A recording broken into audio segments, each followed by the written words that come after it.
हरिद्वार यानी हरि का द्वार, भगवान के घर का दरवाजा। किसी जमाने में इसे गंगा द्वार भी कहते थे। भगवान के घर से निकलकर गंगा यहाँ से सबकी हो जाती है, भगवान के प्रेम की उदारता का प्रतीक। और इंसान यहाँ आकर इस पावन गंगा जी में अपने पाप धोता है मोक्ष की प्राप्ति के लिए।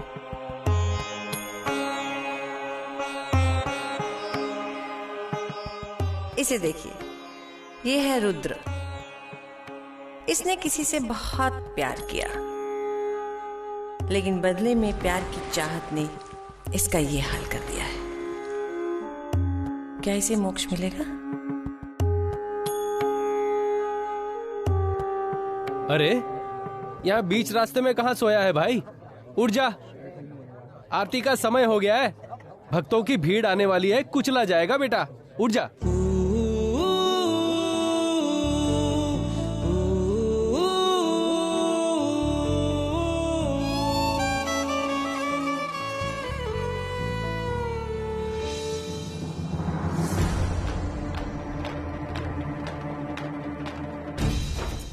कहाँ गए वो दोनों? इधर ही होंगे।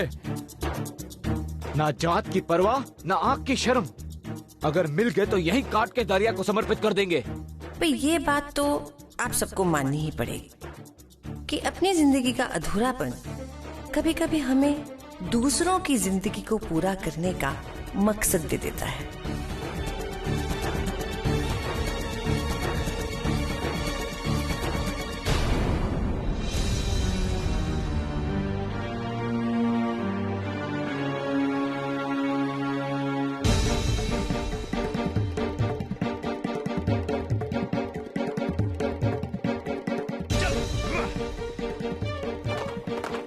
अरे वो रही, पकड़ो से। अरे गाड़ी लेके आओ।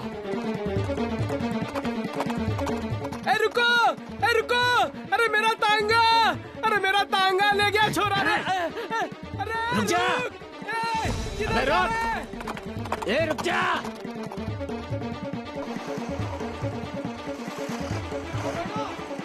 पकड़ो से।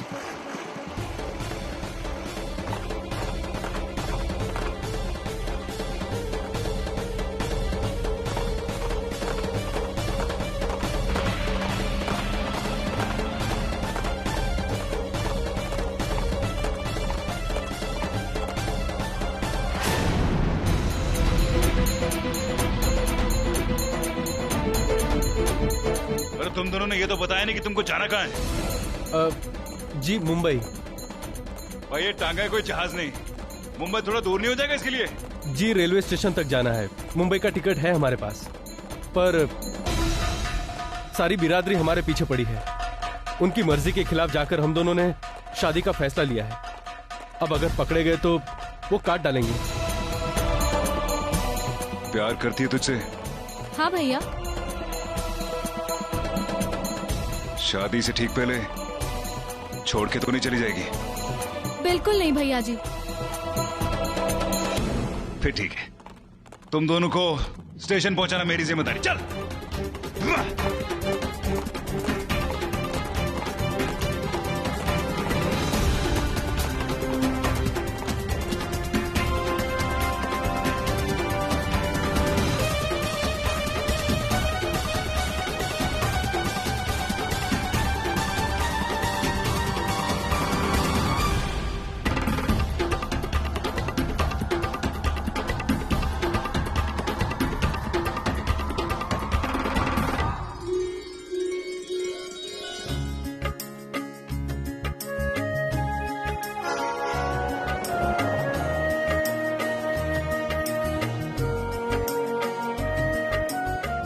भैया जी, नसीब वाली होगी वो जो आपके प्यार की हकदार होगी।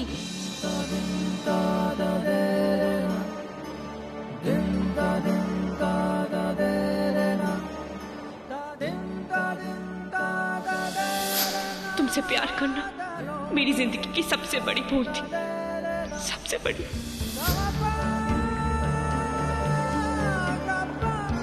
अच्छों के साथ अच्छा ही हो, ये किसी किताब में नहीं लिखा, और लिखा भी है तो सिर्फ किताब में ही लिखा है। कहाँ गए वो दोनों?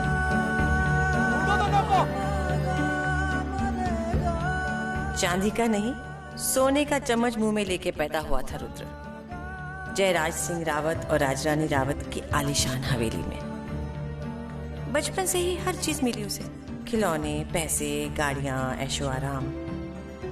बस एक ही चीज नहीं मिली कभी, माँ बाप का कीमती समय।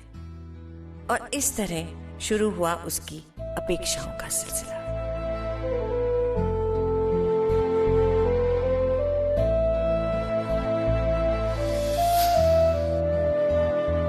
आपसे मिलने कोई आया है। क्या?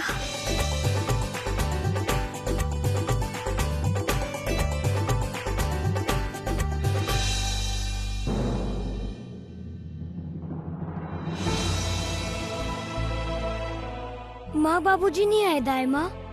नहीं, ये देखो उन्होंने क्या भेजा है तुम्हारे लिए। और वैसे भी छुट्टियों में आओगे तो उनसे मिलोगे ही ना। ये लो।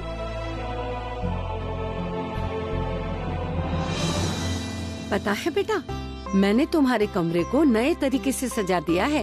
तुम्हारे दोस्तों के कमरों से भी ज्यादा खूबसूरत है। अब तुम जाओ और अपने कमरे में आराम करो। हाँ, रुको ना माँ, देखो मैंने तुम्हारे लिए हॉस्टल में क्या बनाया है। अभी नहीं बेटा, मुझे बहुत काम है, बाद में। हाँ, बस यूं ही अभी नहीं में गुजरता जा रहा था रुद्र का बचपन।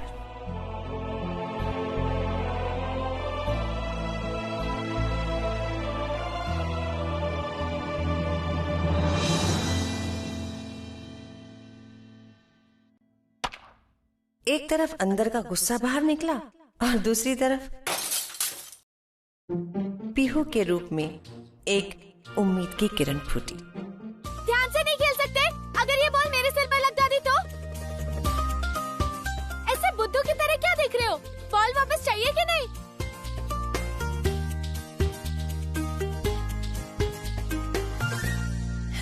उस बॉल ने खिड़की का कांच क्या तोड़ा, समझो दोनों में बातचीत का रास्ता खुल गया। पकड़ा ना मुझे? इधर हूँ मैं। रुद्र पकड़ो मुझे, पकड़ो मुझे। रुद्र, रुद्र, लगी तो नहीं ना? आउट। चीटिंग।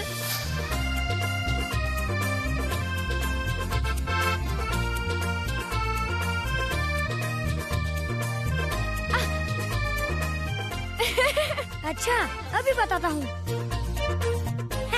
प्लीज रुद्र, रुको। रुद्र, ये लो। रुद्र रुको ना। अब मजा आया, ये लो। रुद्र, ठीक है, मैं जा रही हूँ। आज के बाद मेरे पास कभी मत आना। हाँ, जाओ जाओ, तुम भी मेरे पास कभी मत आना। रुद्र और पीहू की दोस्ती भी अजीब थी। दोनों जिस दिन एक दूसरे से लड़ नहीं लेते थे, खाना हजम नहीं होता था दोनों का। लेकिन पीहू जानती थी कि कब और कैसे सुलह करनी है। ये आपके लिए पीहू बेटी ने भेजा है। क्यों नहीं भेजा है?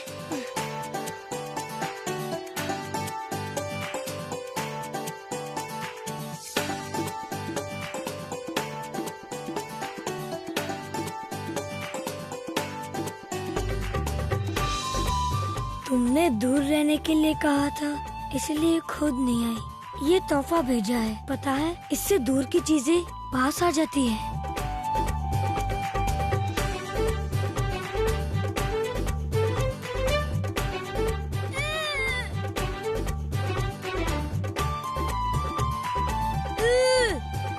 इसी लड़ने झगड़ने और सुलह के बीच दोस्ती जवान हुई।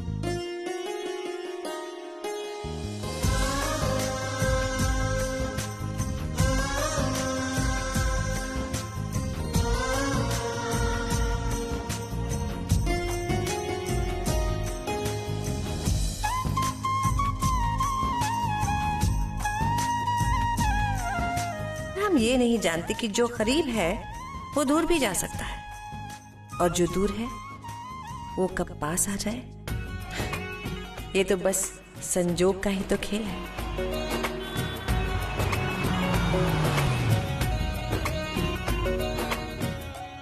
गौरी, ए गौरी, आई माँ।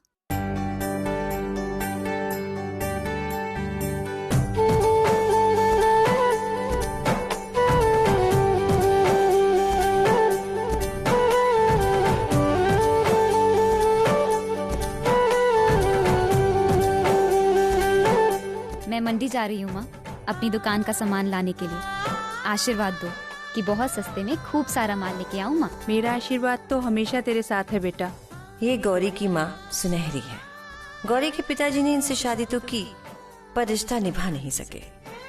गाना बजाना गौरी की माँ का शौक था, पर जीवन साथी का साथ छूटते ही गाने के साथ का नाता भी टूट गया। अब इस घर में न वो गाती हैं, न ही अपनी लाडली गौरी को गाने देती हैं। माँ, कपड़े वहाँ रखे हैं, आके इन्हें प्रेस कर दूंगी। दाल मैंने बना के रख दी है और आटा भी गूंद लिया है। तुम ना बस रोटियां बना लेना।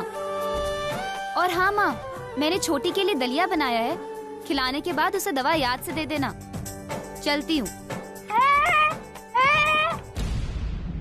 छोटी, उमंग, उमंग, उमंग, उमंग।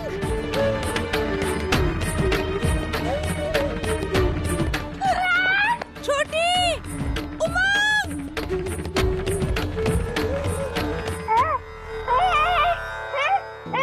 ये है गौरी की सबसे बड़ी जिम्मेदारी, उसकी छोटी बहन उमंग। ये जैसी दिख रही है बिल्कुल वैसी ही है, न सुन सकती है न बोल सकती है, पर गौरी को इसके मन की बात समझने के लिए शब्दों की जरूरत नहीं पड़ती।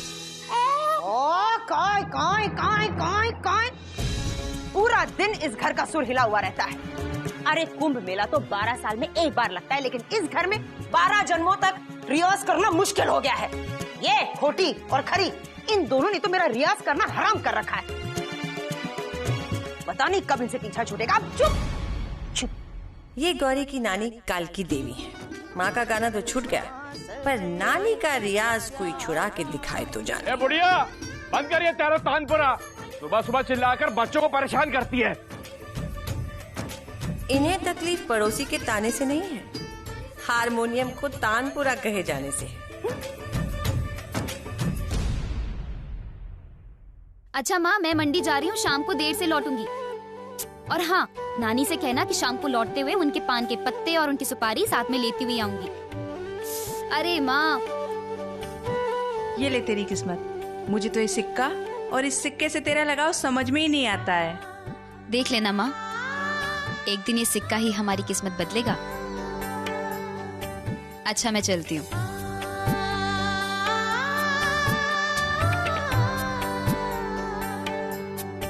ए बुढ़िया का गाना वाना बंद करवा, या फिर तू भी बांध ले अपने पाँव में घुंघरू। अब अगर नौटंकी देखनी है तो पूरी देख लेंगे। वो गाएगी, तू नाचेगी, सबका मनोरंजन हो जाएगा। लोगों की बातें बुरी तो लगती हैं, पर बुरा मान के घर पे तो नहीं बैठा जा सकता। घर चलाने के लिए घर से तो निकलना जरूरी होता है, और गौरी घर चलाने के लिए एक छोटी सी दुकान चलाती है, शिव प्रताप जनरल स्टोर्स। जुमरू, जल्दी कर, अरे मंडी जाने के लिए देर हो रही है। आया दीदी।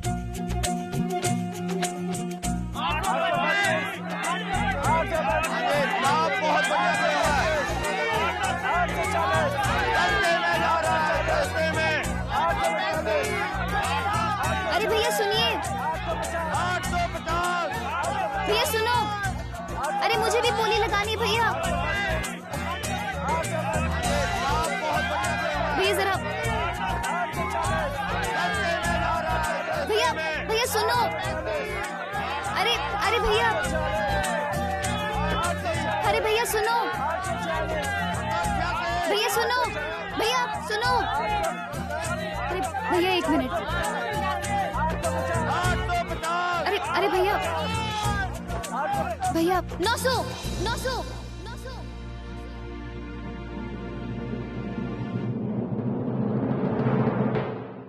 ये औरतें कब से बोली लगाने लगी? ये मर्दों का बाजार है, औरत बोली नहीं लगा सकती। गुप्ता जी, अगर आपने इस लड़की की बोली ली तो आज से तुम्हारा हमारा रिश्ता खत्म। रुक जाओ। ए, तू कलावती की नातिन है ना, अपना खानदानी पेशा क्यों नहीं करती? अरे भाई, दुकान ही खोलना है तो नाचने गाने की दुकान खोलो ना।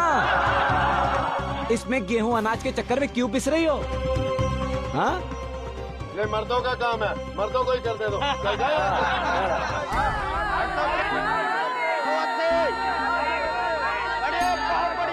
सुनो सुनो सुनो, आपके शहर में पहली बार मैजिक सर्कस के 3 शो, 1 बजे, 4 बजे और 7 बजे।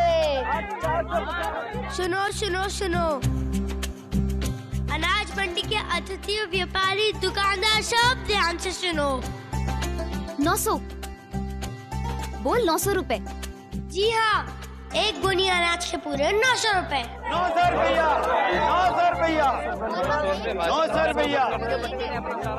और हम एक नहीं, पूरी 20 बोरी खरीदेंगे। और मैं 900 के हिसाब से पूरी एक नहीं 20 बोरियां लूंगा। 20 901 901 902 902 और ये 903 903।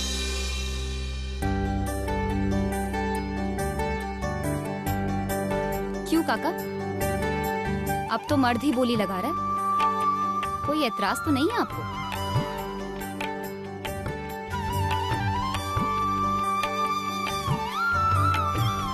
ये है गौरी की जिंदगी। कठिनाइयों से जूझते हुए भी खुशियां ढूंढना ही तो है गौरी की जिंदगी। खुशियां रुद्र ने भी देखी। बचपन की दोस्ती जवानी में एक नए रिश्ते का रूप लेने को तैयार है। पीहू के हाथ पे आज शाम उसकी मेहंदी सजने वाली है।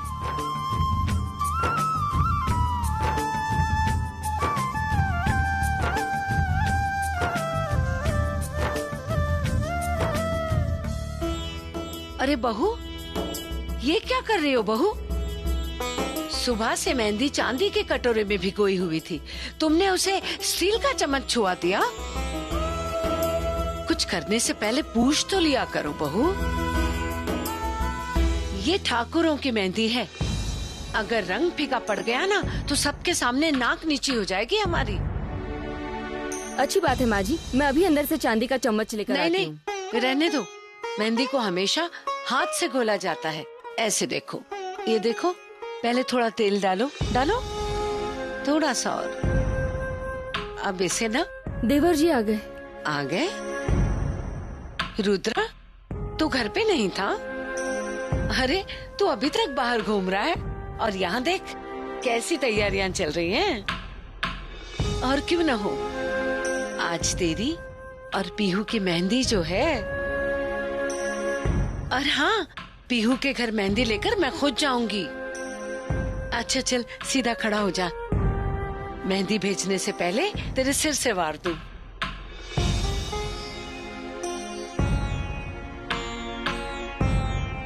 वो ये नहीं पूछेगी कि मैं अब तक कहा था, रात भर घर क्यों नहीं लौटा?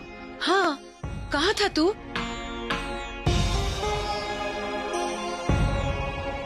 और कब गया मुझे पता ही नहीं चला। ये कपड़े, अरे ये कपड़े तो तूने कल पहने थे ना? रुद्रा, ये मैं क्या सुन रही हूँ? कल तुम दोनों में फिर झगड़ा हो गया। पीहू की माँ जानकी बता रही थी कि पीहू भी कल अपने घर बहुत गुस्से में पहुँची थी। किस बात का झगड़ा बेटा? झगड़ा? अब तो सारे झगड़े ही खत्म हो गए। तुम दोनों तो बच्चों की तरह लड़ते रहते हो। शादी के बस 2 दिन रह गए। शादी?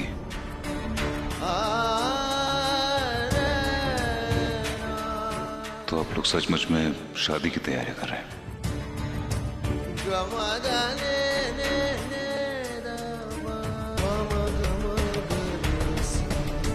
माँ जी, कोई सीरियस प्रॉब्लम तो नहीं है ना? नहीं रे, ऐसा कुछ भी नहीं है। दोनों बचपन से ही ऐसे हैं। पीहू के साथ पूजा के फूल बहाने कल घाट पे गया था, वहीं कोई तू मैं हो गई होगी दोनों में। लेकिन जानकी चाची ने ये भी तो नहीं बताया कि देवर जी और पीहू में आखिर झगड़ा हुआ क्यों? इन दोनों को झगड़ा करने के लिए किसी वजह की जरूरत नहीं होती। शाम में झगड़ा करते हैं और सुबह दोनों को याद तक नहीं रहता कि झगड़ा शुरू किसने किया था। अच्छा सुनो, ये बात तुम किसी से मत कहना। क्या है ना कि बात का बतंगड़ बना देते हैं लोग। आप कहीं तो मैं देवर जी से बात करूं? नहीं, यहाँ जितने काम हैं, पहले तुम वो देखो। अपने बेटे को मैं देखूंगी। तुम लोग मेरे साथ मेहंदी और शगुन की थाल लेके पड़ोस में चलो।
पीहू,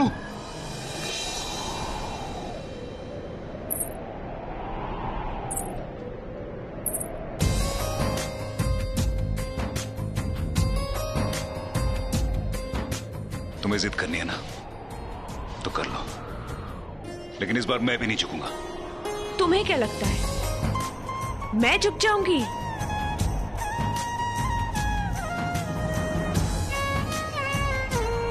हार तो तुम्हें मांगनी पड़ेगी पीहू, और माफी भी तुम्हें मांगनी पड़ेगी। तब तक हम ना ही मिले तो अच्छा है।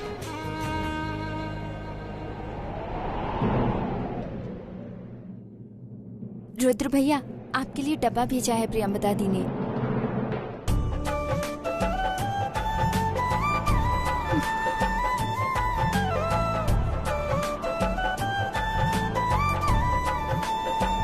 मैं जानता था गलती तुम्हारी है, माफी भी तुम्हें मांगती।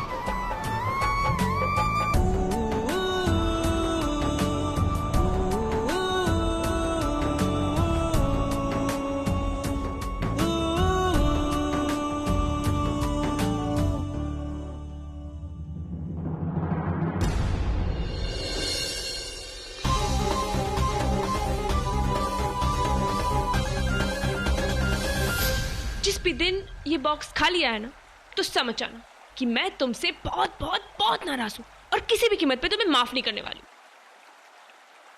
लेकिन अगर तुम घुटनों के बल बैठ के मुझसे माफी मांगोगे तो मैं सोचूंगी, एक बार हाँ सोचूंगी सिर्फ। कभी नहीं।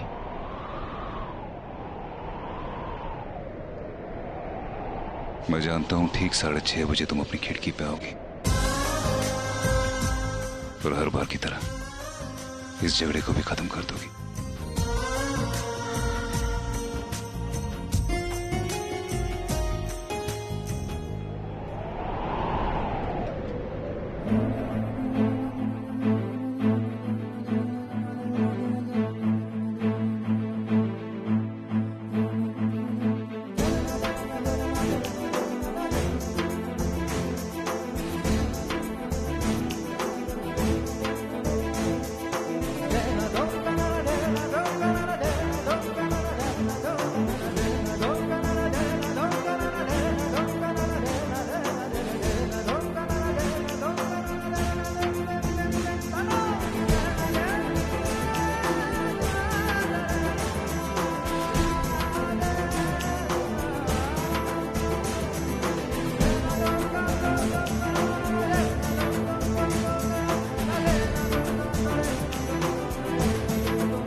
बार खिड़की पर आकर माफी मांगू ना,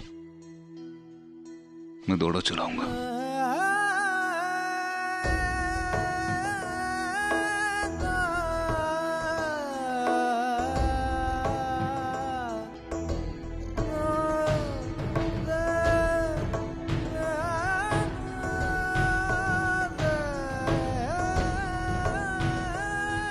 मैं आज ही तुम्हारी दी हुई चीजें गंगा जी में बहा दूंगा पीहू।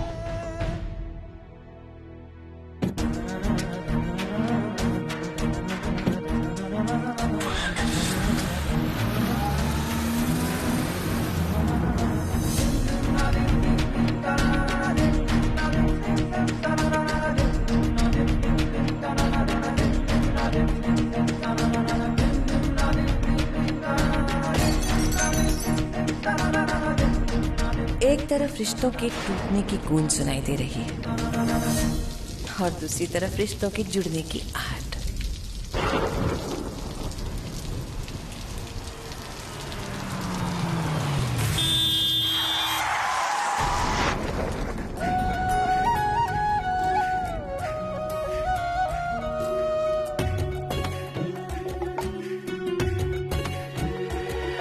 एक जोग है ऐसा जिसको समझ न पाए लोग,